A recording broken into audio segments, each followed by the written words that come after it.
Ulatnya sudah pindah, tetapi dia aman, khususnya di biji. Baik, ini sudah jelas. Ini calon biji. Kenapa ulat berpindah tempat? Karena yang di ujung sudah mulai mengering. Lalu pertanyaannya, apakah ulat itu berbahaya atau berdampak kurang bagus pada tanaman porang kita? Tentu jawabannya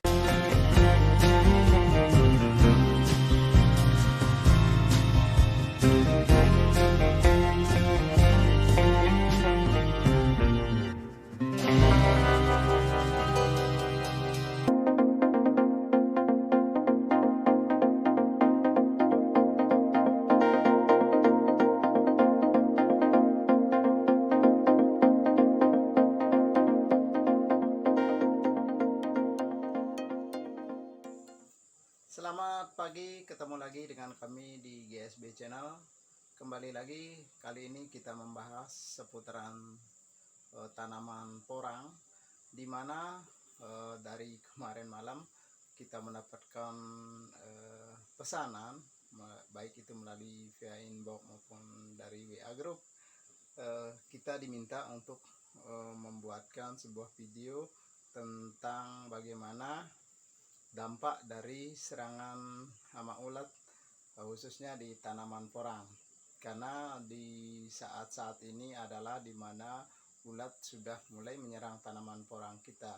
Itu pertama dari tunas, bunga spora, bahkan sampai dengan daun hingga batang pohon porang.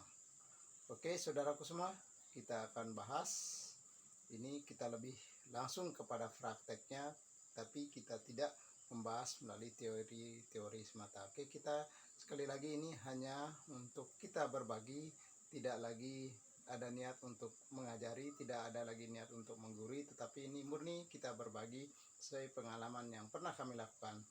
Oke, kita simak videonya bareng-bareng, kita belajar bareng-bareng untuk bagaimana ulat ini apakah berbahaya untuk tanaman porang atau tidak.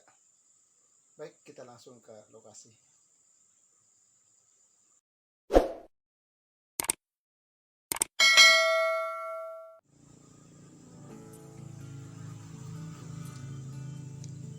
Lalu seberapa bahaya atau seberapa besar dampak dari serangan ulat tersebut?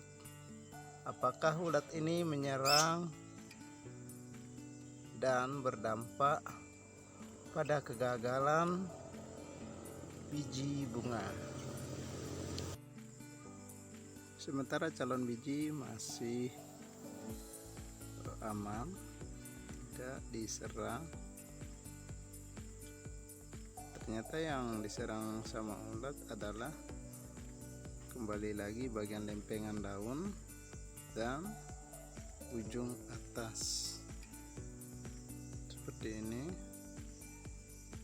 Ini adalah bagian ekor si ulat, dan ini ada bagian kepala yang sedang memakan. Ini yang diserang bagian atas saja. Kita scroll ke bawah.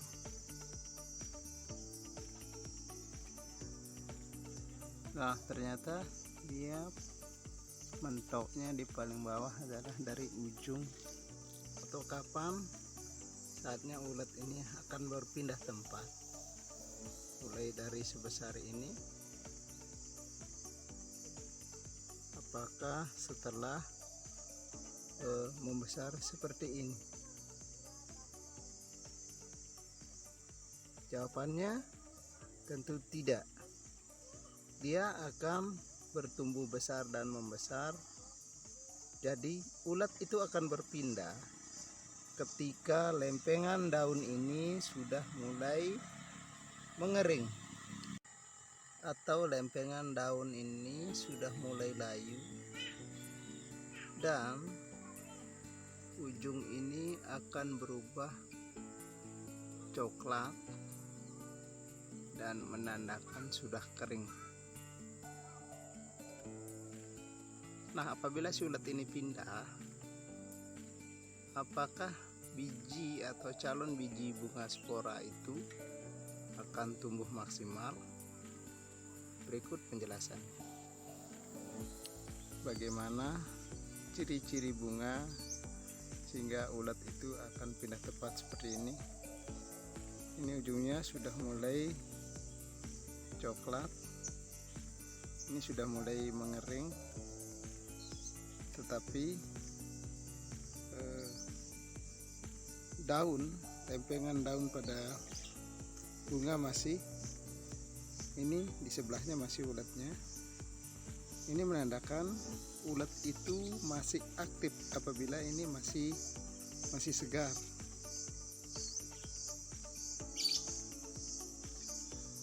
Nah, tetapi kalau sudah begini, ulat sudah mulai berpindah. Ulat pada tanaman porang dia akan berpindah itu di malam hari. Dia akan berpindah tempat dari satu batang bunga ke batang yang lainnya. Kembali lagi, apakah ulat ini berbahaya pada bunga spora? Jawabannya tidak. Baik, kita akan tampilkan beberapa batang bunga spora yang sudah diserang ulat. Ternyata calon biji bunga masih bagus. Nah, ini yang sudah kering, yang sudah tidak dihinggapi ulat atau si ulatnya sudah pergi, itu masih kelihatan tanda-tanda putih, itu bekas gigitannya si ulat. Nah, lempengan daun pada bunga spora itu sudah kering, jadi ulatnya sudah pindah.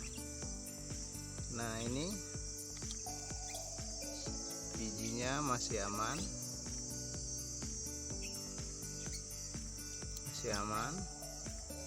mohon maaf karena posisi kurang tepat, kita geser ke batang yang lainnya.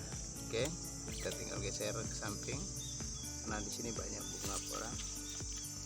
Nah, ini batangnya yang ulatnya sudah pindah, tetapi dia aman, khususnya di biji.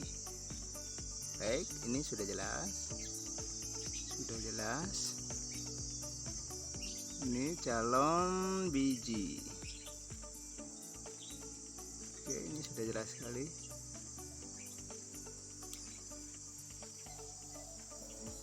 Nah, ternyata dia masih bagus, masih aman.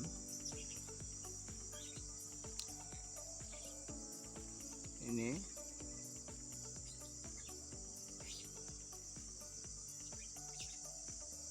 baik, kita geser ke samping. Ini sudah kering semua. Kalau bahasa menjelang panennya sudah dorman, tetapi kalau dorman biasanya kalau sudah kering ini berarti sama batangnya, tetapi tidak pada bunga spora. Dimana bunga spora yang sudah mulai mengering karena sudah saatnya si ulat-ulat itu pindah dari ujung, bahkan dari daun bunga spora, maksudnya bukan daun pohonnya. Ini adalah daunnya, daun bunga. Ini sudah mengering, sudah jelas bekas gigitan si ulat. Kembali lagi kita akan perlihatkan, ini sudah jelas bekas gigitan ulat. Nah, ini saya amati dari kemarin 3 hari yang lalu, ulatnya masih ngumpul di sini. Ulatnya hampir sebesar kelingking, jari kelingking. Nah, kemudian kemana dia pindah? Ulatnya masih di sini, tetapi bukan pada batang ini, bukan pada si pohon bunga spora ini, tetapi dia bergeser ke batang bunga sebelahnya. Baik, kita geser ke sebelah. Kita geser, ini dia. Nah, ini kita akan posisikan. Ini dia mulai menggigit, mulai menyerang bagian atas. Karena jumlahnya lebih dari 1, kita geser posisinya di sini lagi dia. Nah, ini yang baru naik, terus naik ke sini. Dia akan naik sini, naik nyerang bagian atas seperti ini. Nah, ini jelas bekas gigitan. Sekali lagi, ini bekas gigitannya bagian atas. Nah, lalu pertanyaannya, apakah ulat itu berbahaya atau berdampak kurang bagus pada tanaman porang kita? Tentu jawabannya berbahaya. Tetapi berbahayanya itu, dampak jeleknya itu bukan pada bunga spora. Sekali lagi, bukan pada bunga spora. Berbahayanya itu adalah pada pohonnya seperti ini. Nah, seperti pohonnya seperti ini, karena ini kalau sudah dia menyerang daun, maka itu juga akan memperhambat percepatan pertumbuhan katak dan juga akan berpengaruh pada pembesaran umbi.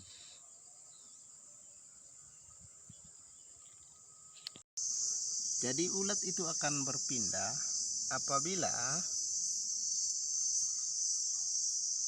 sekali lagi, ulat itu akan berpindah apabila pertumbuhan bunga spora itu berbarengan dengan pertumbuhan daripada tunas calon pohon. Tetapi kalau dalam hamparan di kebun kita masih didominan oleh bunga spora, ulat masih fokus menyerang pada bunga spora, tidak pada daun. Biasanya pertumbuhan porang itu diawali oleh munculnya bunga spora. Apabila kita sangat membutuhkan benih atau biji untuk tahun depannya, maka biarkanlah bunga spora itu. Tetapi kalau kita sudah tidak membutuhkannya, alangkah lebih bagusnya bunga spora dipotong. Kenapa dipotong? Pertama, agar tidak ulat datang. Kedua, agar, ini yang tak kalah penting, agar pembesaran umbi itu terfokus. Sehingga kalau kita potong, dia akan tumbuh pohon, lalu kemudian akan mendapatkan katak juga kalau kita berbicara bibit untuk tahun berikutnya. Nah, di bulan November sampai Desember ini masih didominan dengan tumbuhnya, munculnya bunga spora. Tetapi kalau sampai bulan Januari sampai Februari itu masih muncul seperti yang ini. Seperti ini. Apa yang kita lakukan pada bulan tersebut? Alangkah lebih bagusnya ini kita potong, kita musnahkan. Jangan lagi ada pertumbuhan bunga spora di bulan saatnya musim tunas untuk pohon. Itu biasanya di bulan mulai Januari sampai Februari itu musim-musimnya tunas untuk pohon. Karena kalau ini kita biarkan, maka hama yang datang bertelur di sini itu akan menghasilkan ulat.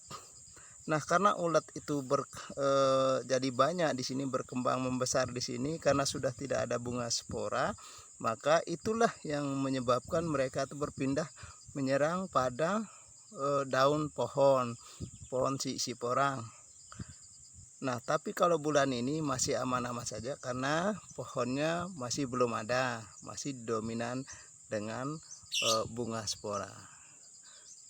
Oke, sahabatku semua petani porang, semoga video ini bermanfaat.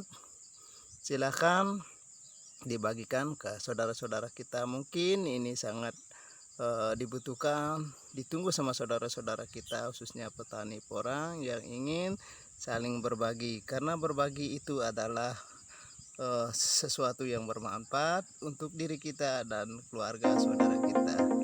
Sekian dari kami GSB Channel, sampai ketemu lagi di video